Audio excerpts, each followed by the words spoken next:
Live from New Delhi, you're watching DD India News Hour, India's voice to the world. I'm Ramesh Ramachandran. Coming up in the next hour, Prime Minister Narendra Modi addresses the India-Jordan Business Forum, says bilateral collaboration can transform geography into opportunity. On the second leg of his three-nation tour, Prime Minister Modi to visit Ethiopia later today.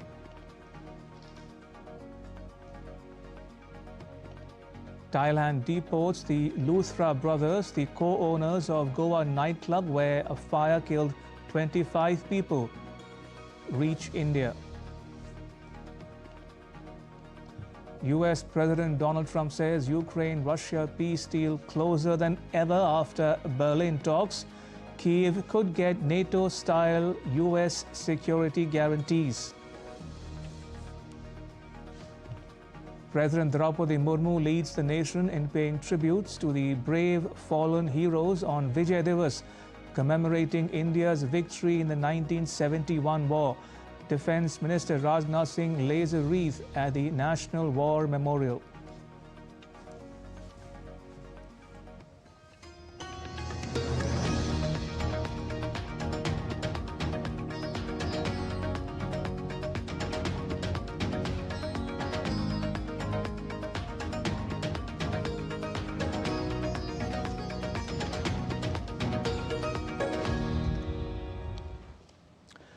Prime Minister Narendra Modi addressed an India-Jordan Business Forum in Amman. King Abdullah II and Crown Prince Al Hussein bin Abdullah II also attended the forum. The Prime Minister highlighted areas where India and Jordan can deepen their trade, business and investment linkages. He said India has opportunities, skills, speed and innovation, while Jordan is a geographically important country. In such a situation, mutual cooperation between the two countries can play a role in providing the world with a reliable supply chain. जानते हैं कि Bharat third largest economy की ओर तेजी से बढ़ रहा है। भारत की ग्रोथ रेट 8% से ऊपर है। ये growth number productivity driven, governance और इनोवेशन ड्रिवन पॉलिसीज का नतीजा है।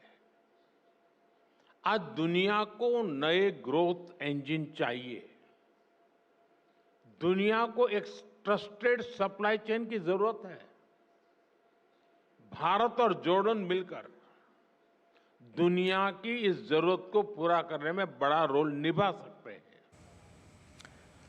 The Prime Minister said that historical trust between India and Jordan, along with future economic opportunities, are paving the way for both countries to build a long-term relationship.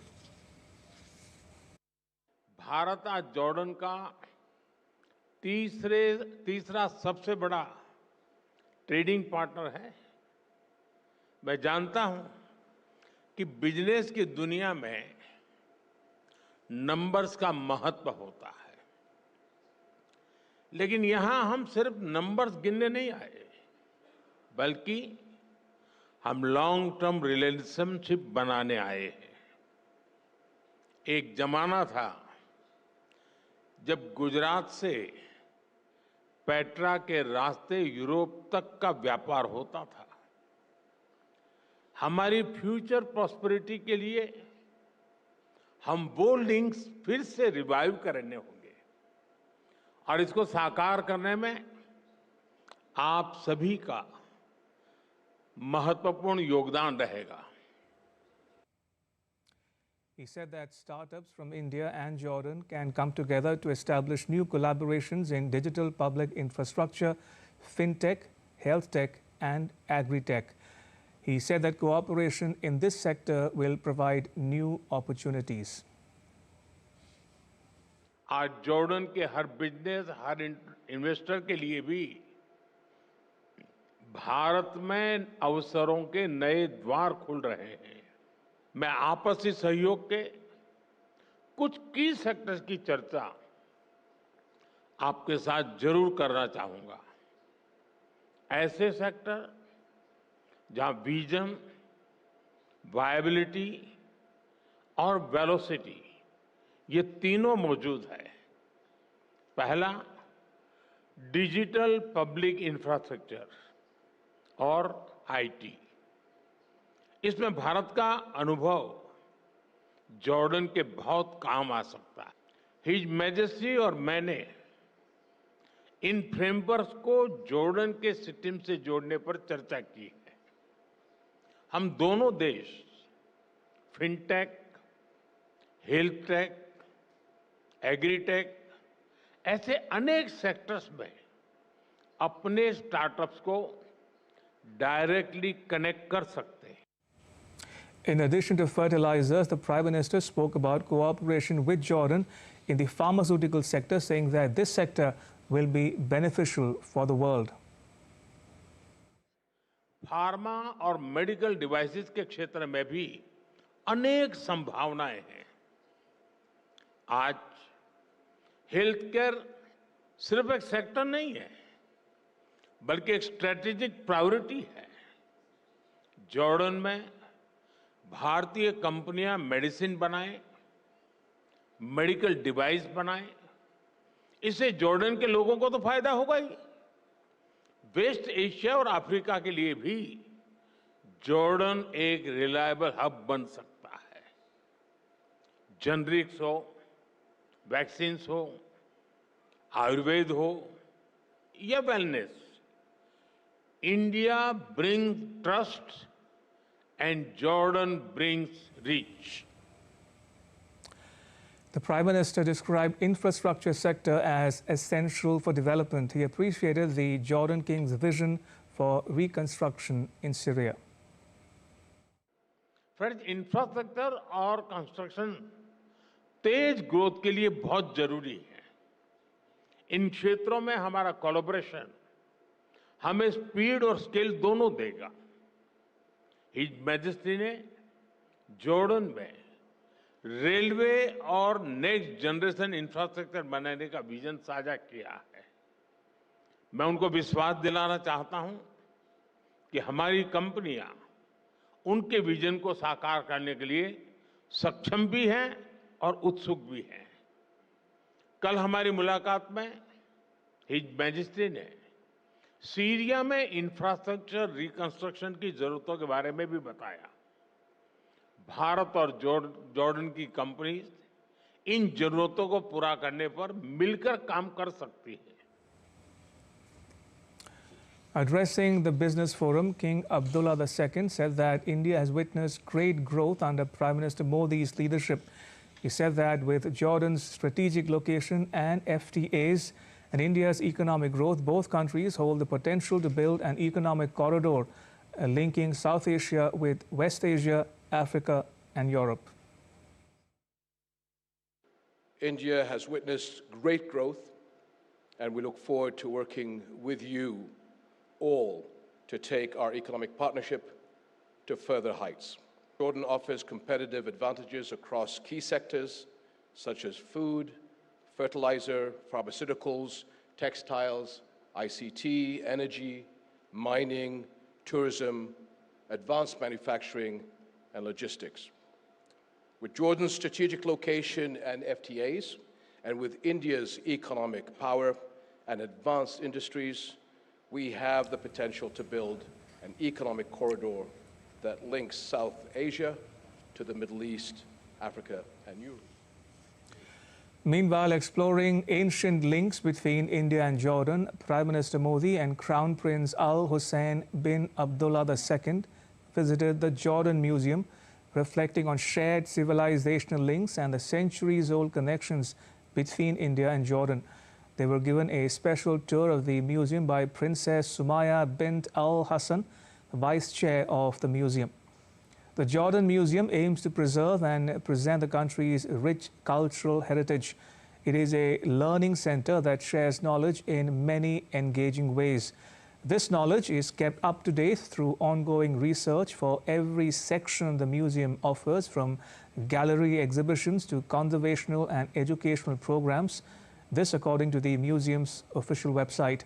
The museum tells the story of innovation that spans 1.5 million years of Jordanian history and archaeology.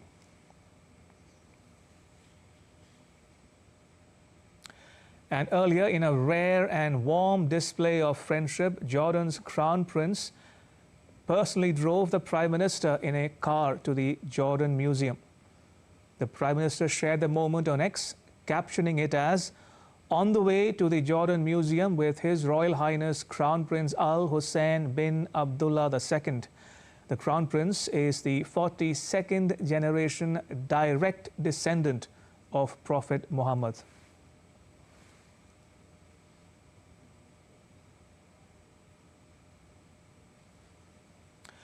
And earlier on day one of his visit on Monday, the Prime Minister held productive discussions with King Abdullah II in Amman. The Prime Minister said that the King's personal commitment towards vibrant India-Jordan relations is noteworthy. Now, this year, the two countries are celebrating the 75th anniversary of the bilateral diplomatic relations. This milestone will continue to inspire us to move forward with renewed energy in the times ahead. Holding a press briefing on which the India's Ministry of External Affairs detailed the Prime Minister's one-on-one and delegation-level talks with King Abdullah II. Take a listen. Honorable Prime Minister arrived yesterday in Jordan and was accorded ceremonial welcome at the airport. He, along with the Prime Minister of Jordan, inspected the guard of honor at the airport. After brief talks with the Prime Minister of Jordan, they departed for the hotel, and at the hotel, the Indian community and Friends of India warmly welcomed the Prime Minister.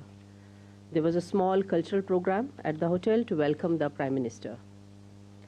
Later in the day, Prime Minister departed for Al Husseiniya Palace. At the palace, he was warmly welcomed by His Majesty King Abdullah II. Prime Minister was accorded a guard of honor at the palace. After this, both the leaders had a one-on-one conversation, followed by delegation-level talks. And on the question of fight against terrorism, the Indian diplomat said that after the Pahalgam attack, the Jordan king had called Prime Minister Modi to express his solidarity with India, reject terrorism in all forms, and highlight his leadership in moderation, de-radicalization, and counter-terrorism. After the Pahalgam attacks, His Majesty had called our Prime Minister, expressing solidarity with India, and had conveyed that they reject terrorism in all its forms and manifestations. And King has been a leading voice. In fact, he's a voice of moderation. He's been known to have substantial work in the area of de-radicalization and counter-terrorism, or he's against extremism.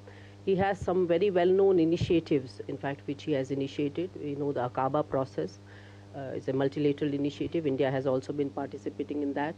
His messages on, his Amman message and also a common word message also received very positive responses.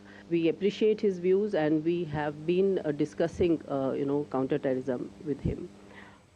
Right, joining us for more on the Prime Minister's ongoing visit is my colleague Tapas Bhattacharya, who is in Amman. Also joining us is Ambassador Asaf Saeed, a former secretary in the Ministry of External Affairs and former Indian ambassador to Saudi Arabia, Seychelles, and Yemen.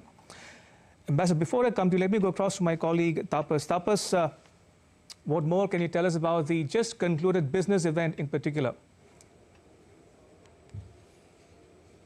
Well, Ramesh, let me put it this way, that the business community were quite happy. They're excited. They said that the way Jordan delegation and Jordanian government actually embraced them, they have asked them to come here and set shop and be a partner in development. That says a lot. And the kind of camaraderie that Prime Minister Narendra Modi and King Abdullah II showed and earlier in the day, as well as in this particular business forum, that actually augurs well for both countries. India has certain specialization.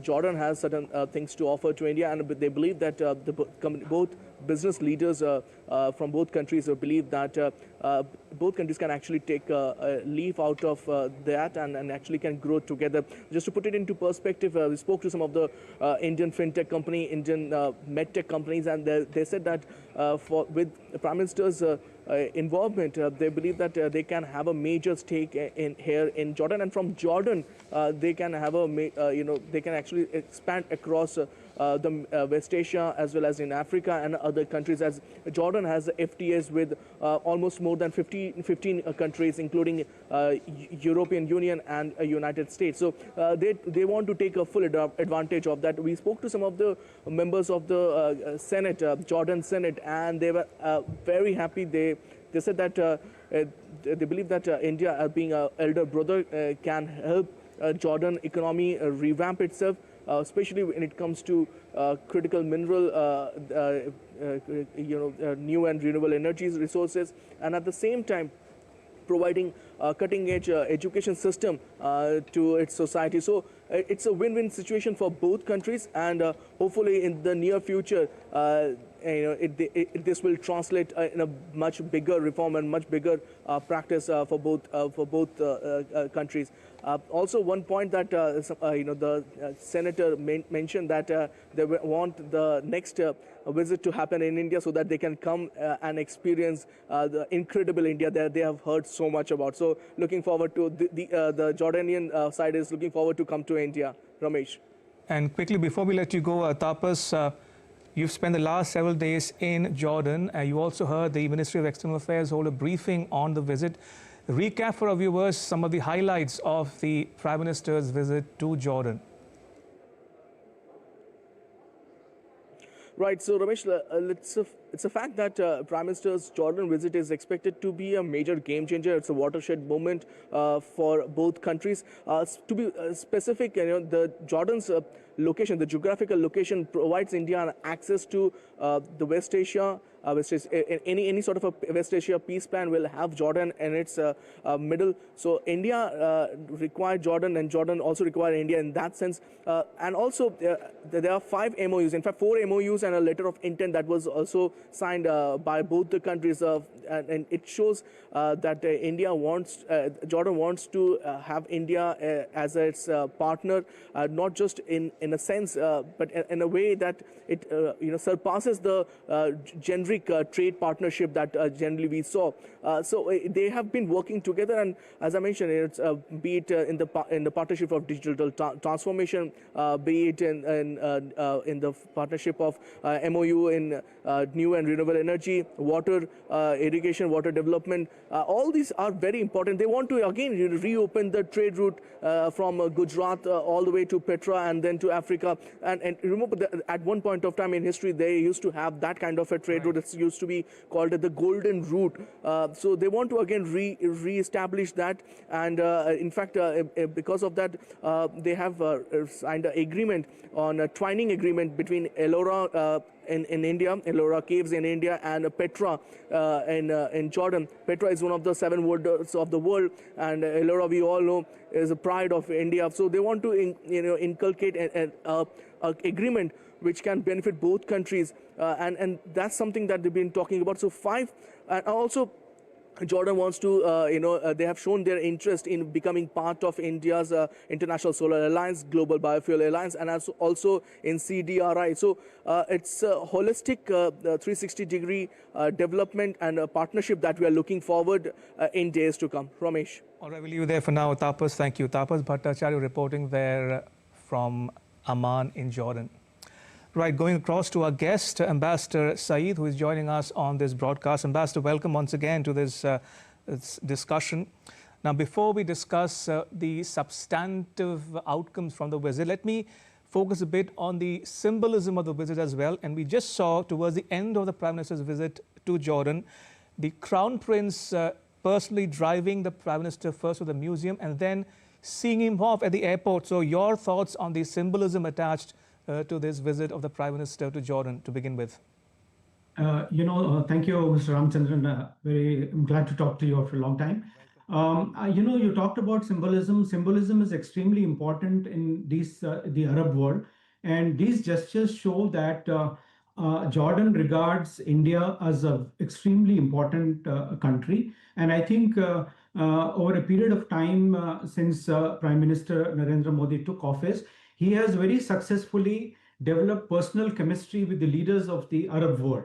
And this is a reflection of that chemistry in Jordan, where we saw the Jordan's Prime Minister Jafar Hassan come along with senior ministers, Mayor of Amman, and all that to receive him with the complete guard of honor. Then this particular gesture of the Crown Prince to drive himself.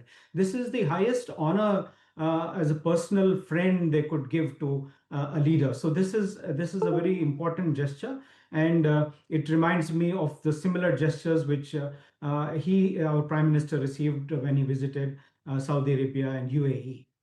So in a sense, the power ride, in a car, in the motorcade has become another highlight of the Prime Minister's visits to foreign nations. And it's, like you say, high on symbolism, no doubt. But let's now focus a bit, if you will, to the substantive outcomes from the visit in terms of the agreements signed.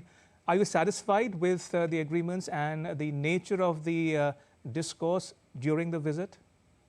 I think I'm very, very satisfied with the outcome of the discussions, because first and foremost, our Prime Minister's meetings with King Abdullah II, at the Hosseiniya Palace were very fruitful, because all the things which we focus on, that is strengthening on bilateral relationship, regional security, shared strategic priorities. So both the leaders emphasized a common stance against terrorism, extremism, and radicalization, and called it a very strong and strategic message to humanity. So this is extremely important. Then, of course, the agreements which were signed, covering different areas, including renewable energy, and then the twinning between Petra and Ellora, signals a very cultural dimension between the relationship, extending the CEP. All these are very, very important. And if I may like to add that Jordan is an extremely important country for us.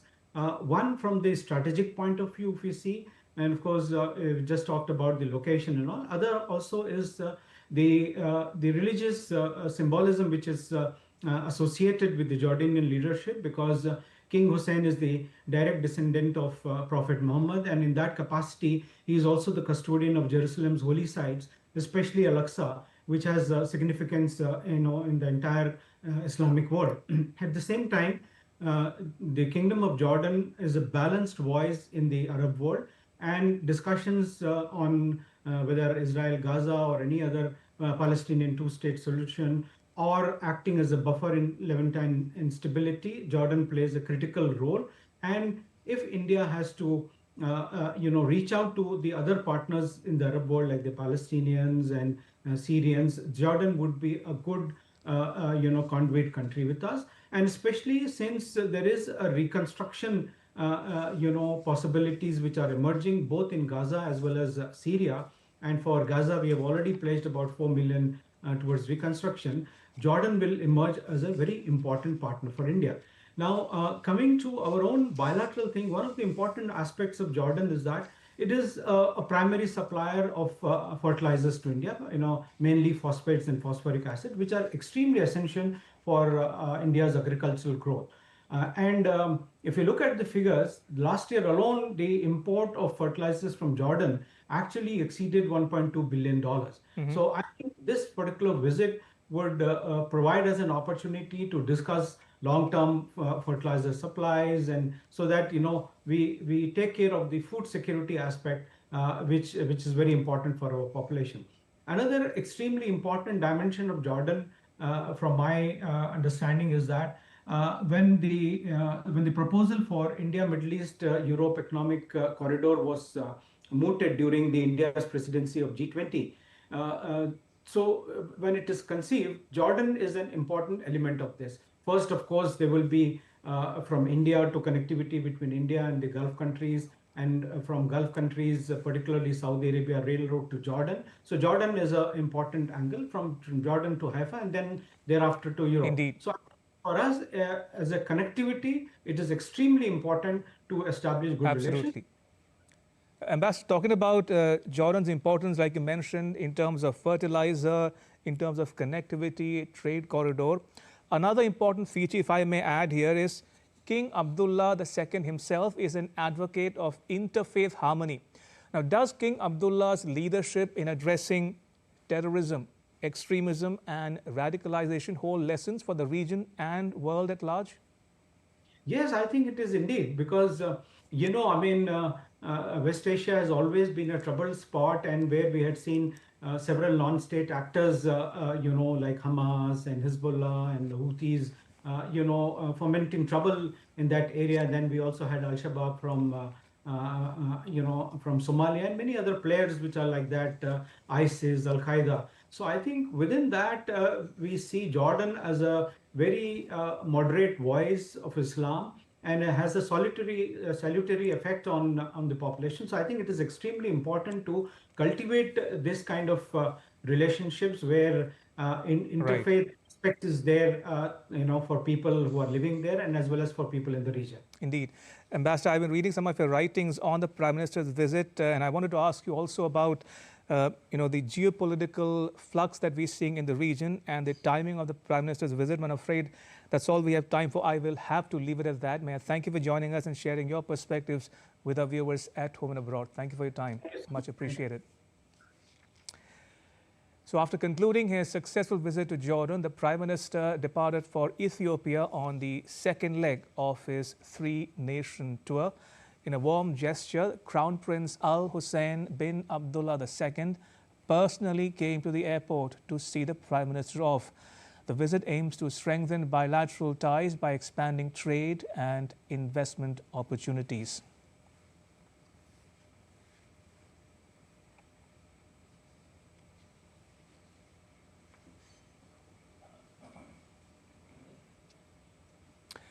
And as the Prime Minister is making his way to Ethiopia, my colleague Deepika spoke to India's ambassador to Ethiopia and the African Union.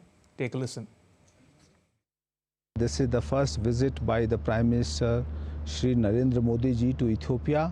Visit of the Prime Minister brings a new dynamism, and this is taking place at a time when Ethiopia has come through a homegrown economic reform, which has opened up its various sectors of economy, including banking, finance, capital market, industries, and through this, a large number of relaxation of rules has taken place in the field of economy, trade and investment. So this gives us sufficient opportunity to see that which are the areas which may emerge as important sectors of cooperation. But at the political level also, both the countries have been continuously remained engaged at the highest level. All right, time for a short break. Keep watching DD India News Hour.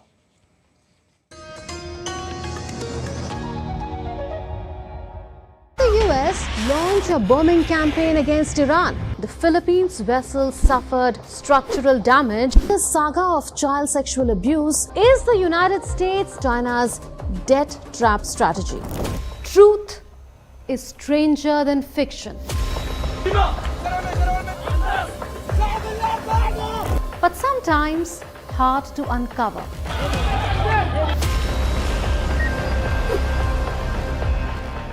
Trust us to tell the truth, unadulterated and pure, of every story that matters to you.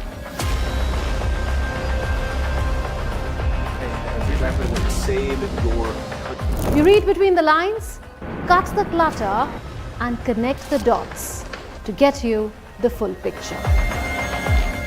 Watch Connecting the Dots at these times with me, only on DD India.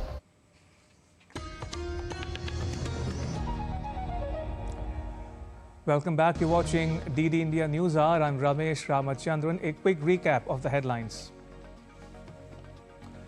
Prime Minister Narendra Modi addresses an India-Jordan business forum, says bilateral collaboration can transform geography into opportunity. On the second leg of his three-nation tour, Prime Minister Modi to visit Ethiopia later today.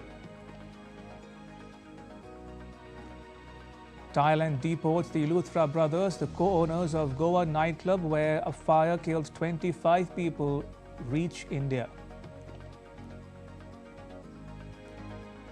US President Donald Trump says Ukraine-Russia peace deal closer than ever after Berlin talks. Kyiv could get NATO-style US security guarantees. And President Draupadi Murmu leads the nation in paying tributes to the brave fallen heroes on Vijay Diwas, commemorating India's victory in the 1971 war. Defence Minister Rajnath Singh lays a wreath at the National War Memorial.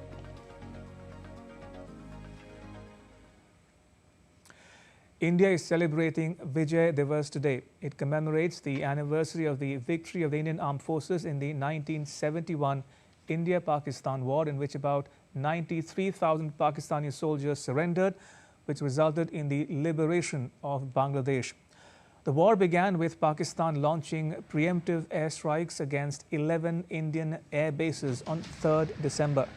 The war was a consequence of a genocide of the people of East Pakistan, which was carried out by the military regime of General Yahya Khan of Pakistan. The war, which was short and intense, was fought on both the eastern and western fronts. The 13-day war resulted in the complete surrender of the Pakistani forces, the creation of Bangladesh, and India's rise as a power to reckon with. With the decisive victory over the adversary, the Indian Armed Forces affirmed themselves as a strong component of national power.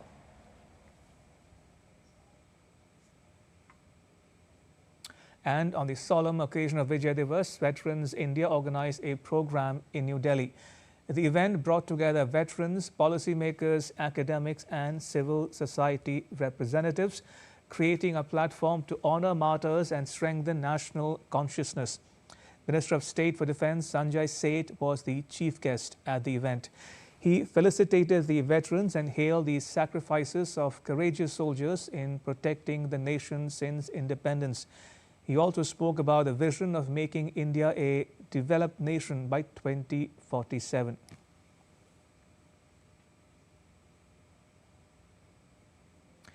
And celebrations are also underway in Bangladesh, commemorating the Liberation War of 1971.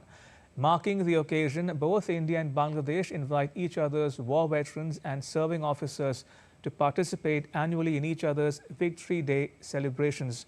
On the 54th anniversary of the Liberation War, 8 valiant Mukti Jodhas and 2 serving officers of the Bangladesh Armed Forces reached India on Monday to participate in Vijay Diwas celebrations in Kolkata. Similarly, 8 Indian war veterans and 2 serving officers of the armed forces reached Dhaka to participate in Bangladesh's Victory Day celebrations.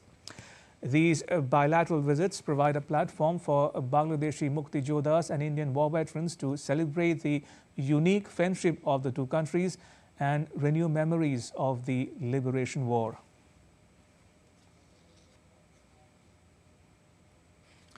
And President Draupadi Murmu paid her tributes to the brave hearts. She said on X, and I quote, "On the occasion of Vijay Diwas, I pay my humble respects to the brave sons of Mother India. Their courage, valor, and unparalleled devotion to the motherland have always filled the nation with pride.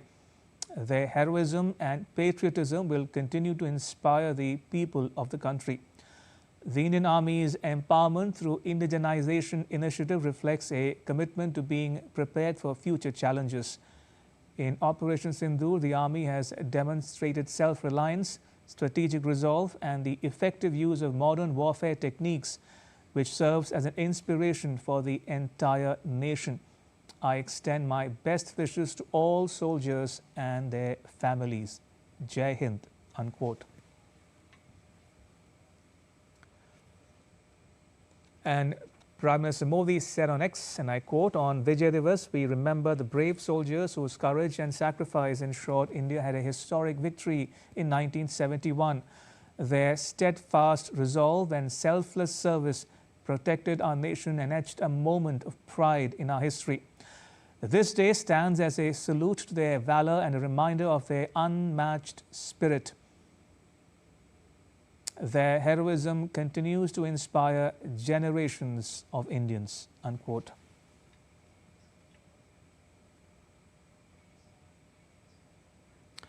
And for his part, Defence Minister Rajnath Singh paid homage and laid a wreath at the National War Memorial on the occasion of Vijay Diwas.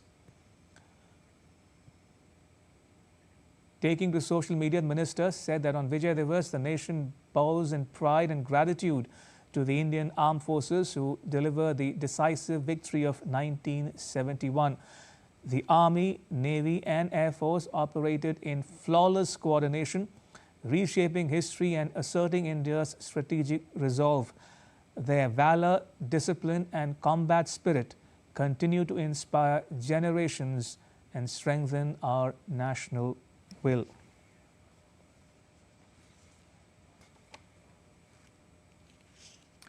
And joining us is Captain Alok Bansal, the Director of India Foundation. Captain Bansal, welcome to DD India News Hour.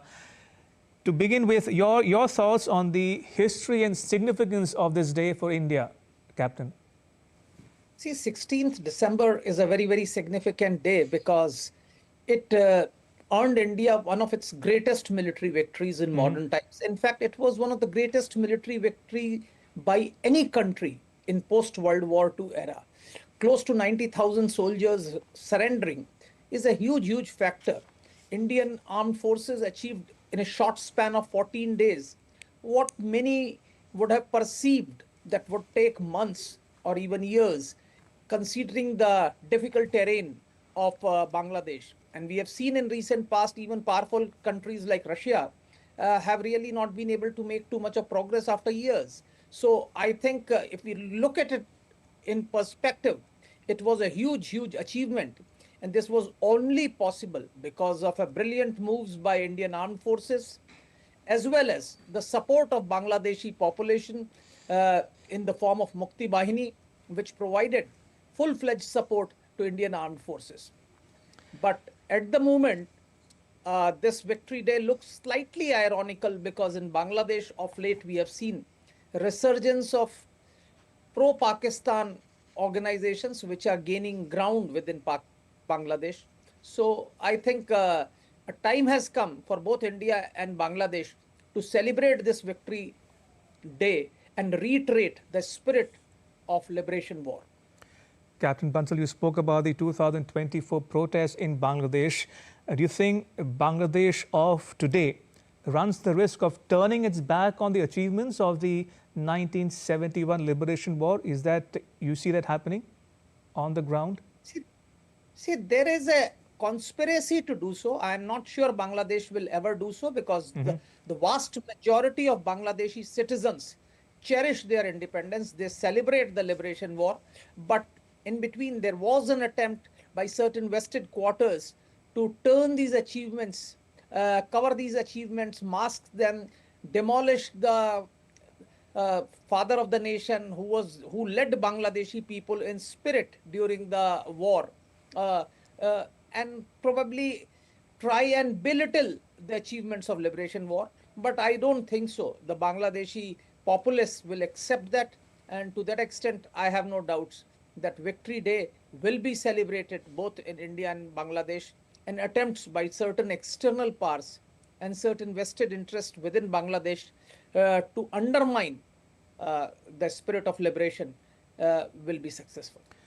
And looking at the 1971 war itself, Captain Bansal, looking at it from a politico-military perspective, do you think it holds lessons for India and that India has learned from those lessons in all these decades?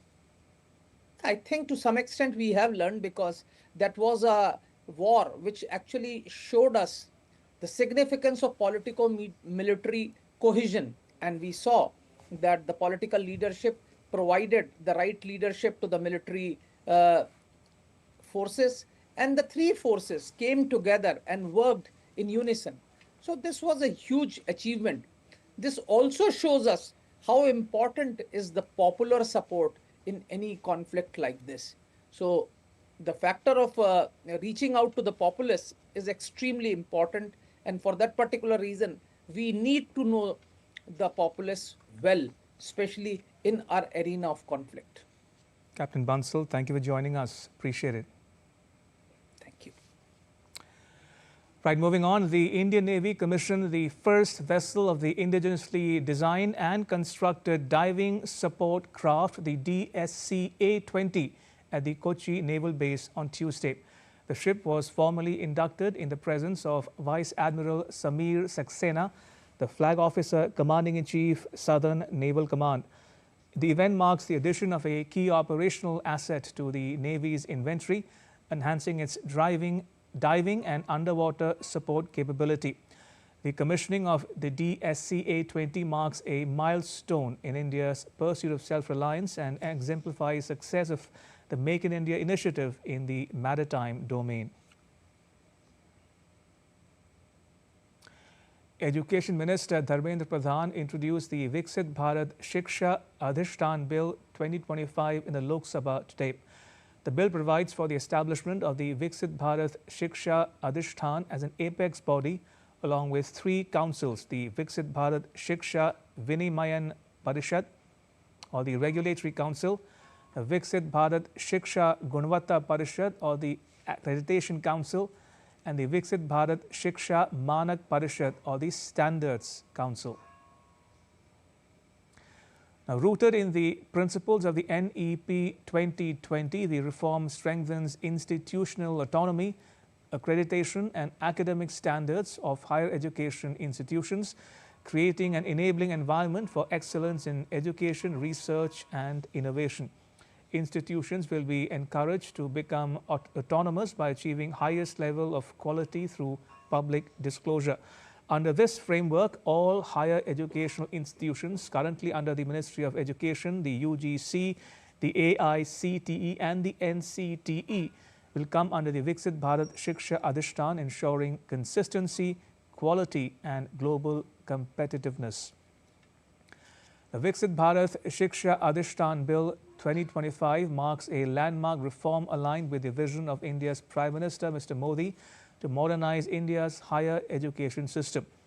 On 12 December 2025, the Cabinet, chaired by the Prime Minister, approved the Viksit Bharat Shiksha Adhishtan Bill 2025 for the introduction in Parliament.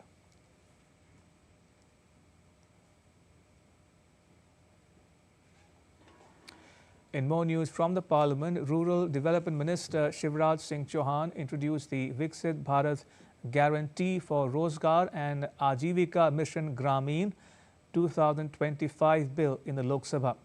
The bill aims to establish a rural development framework aligned with the national vision of Viksit Bharat 2047. It will provide a statutory guarantee of 125 days of wage employment in every financial year to every rural household whose adult members volunteer to undertake unskilled manual work. It thus aims to promote empowerment, growth, convergence and saturation for a prosperous and resilient rural India.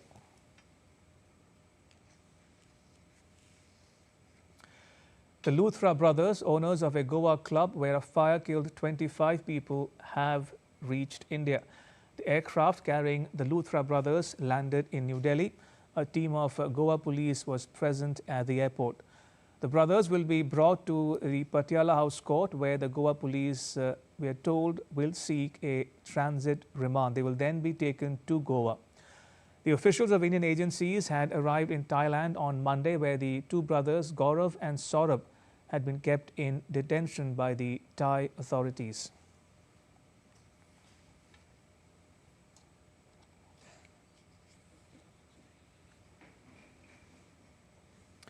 Time for another short break. Keep watching DD India News Hour.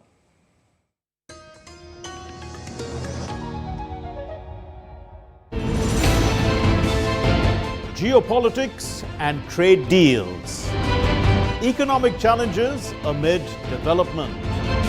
Hard work and the path to prosperity. It's the economy always. Between walkers, money is what money does and says. Supply creates its own demand. Between the bulls pulls and bears tears. When supply chains globalization and India rises to the podium, We'll get you centered with the economic brief at 8 p.m. every Thursday on DD India.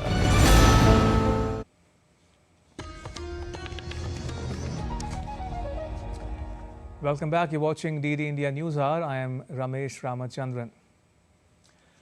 Hopes of a breakthrough in efforts to end the Ukraine-Russia conflict gained momentum after US President Trump said a peace deal was closer than ever following high-level talks in Berlin.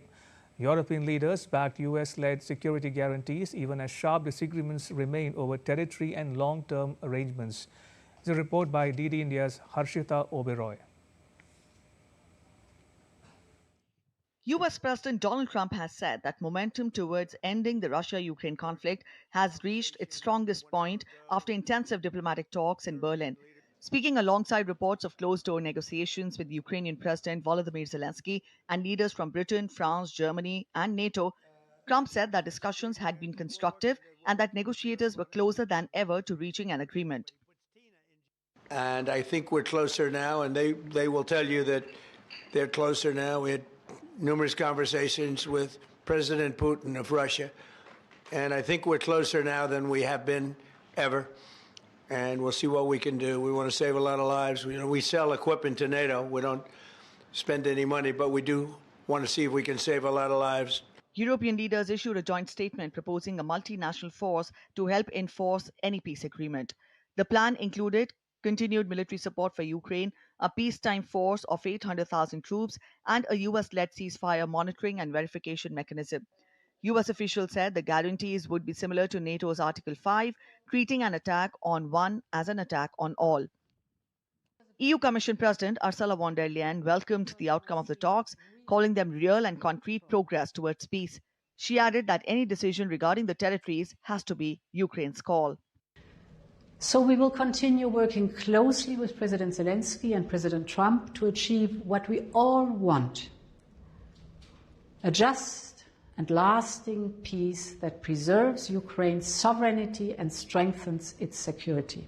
Finally, one of the strongest long-term guarantees is also the clearest one. It's Ukraine's path into the European Union. These security guarantees must be underpinned by firm principles. We will respect the decisions Ukraine makes for itself. Decisions on territories are for Ukraine to take, and Ukraine alone.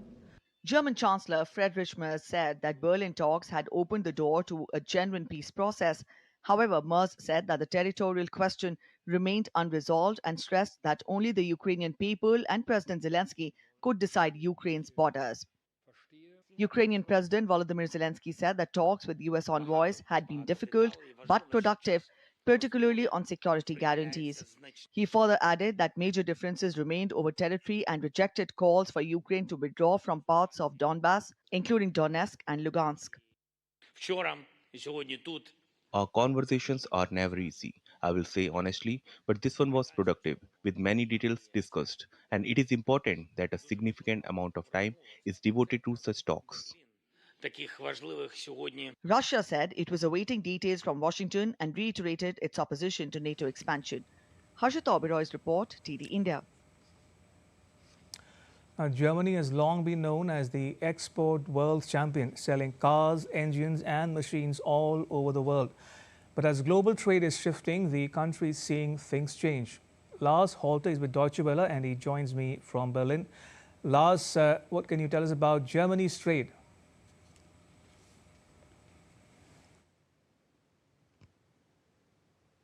Thanks for having me. Well, mostly that we're seeing some change in who we're trading with and how much. And maybe the biggest change that we're seeing in the very current trade numbers is that China is no longer in the top 5 of Germany's export partners, and that is for the first time since 2010. Exports to China are expected to plummet by 10% to 81 billion euros this year, and that would make that country only the 7th largest buyer of German goods, down, well, from 5th place last year. As to how important China is generally as a market, the share of exports going there is dropping from 7.5% to now only just over 5%. Great Britain and Italy are the two countries that are passing China on the list. An official list, by the way, that is compiled by the German government's economic development agency, Germany Trade and Invest. Right now, the news we're tracking here on DD India News are India is ramping up its efforts to secure the 2036 Olympic Games bid. Highlighting this ambition, Minister G. Kishan Reddy highlighted India's sports initiatives and stressed the country's readiness to host the 2036 Olympic Games.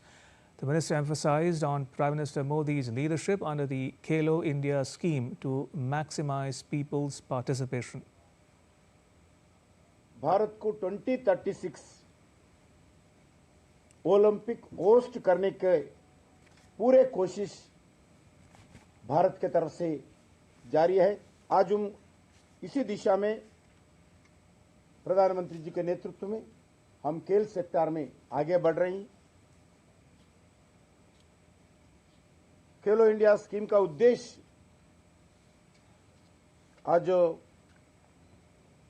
लोगों को भागीदारी और traditional local games भी बचाना और बढ़ाना खेलो India के अंदर काम कर रही हैं। In some more news from the world of sport, the countdown to the ICC Under-19 Men's Cricket World Cup 2026 officially began as Zimbabwe unveiled the tournament trophy at a ceremony in Harare. Co-hosted by Zimbabwe and Namibia, the event will run from 15th January to 6th February and feature 16 teams, including debutants Tanzania. Former Zimbabwe captain Tatenda Taibu was announced as the tournament ambassador. At the ceremony, the tournament was described as a landmark moment for African cricket, calling it a global celebration of youthful talent. Australia have announced their playing 11 for the third Ashes Test starting from Wednesday at Adelaide. Captain Pat Cummins and Nathan Lyon return to the Australian Test 11 side as pacers Brendan Doggett and Michael Nesser drop out.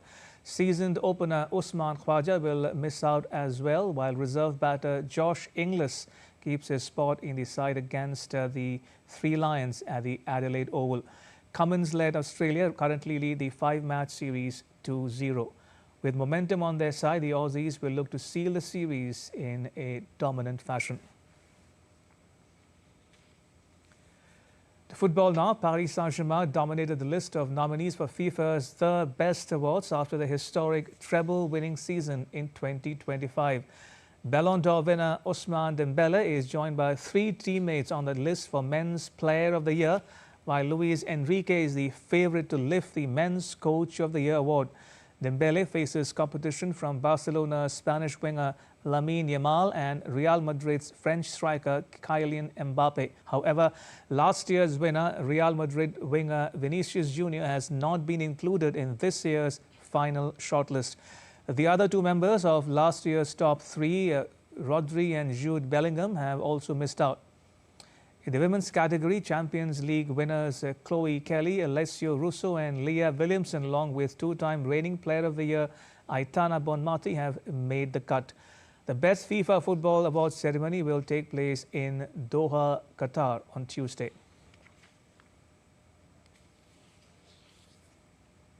And that's all for this edition of DD India News Hour. You can get the latest news on the DD India mobile app, which is available on both Android and iOS platforms. You may wish to scan the QR code to download it.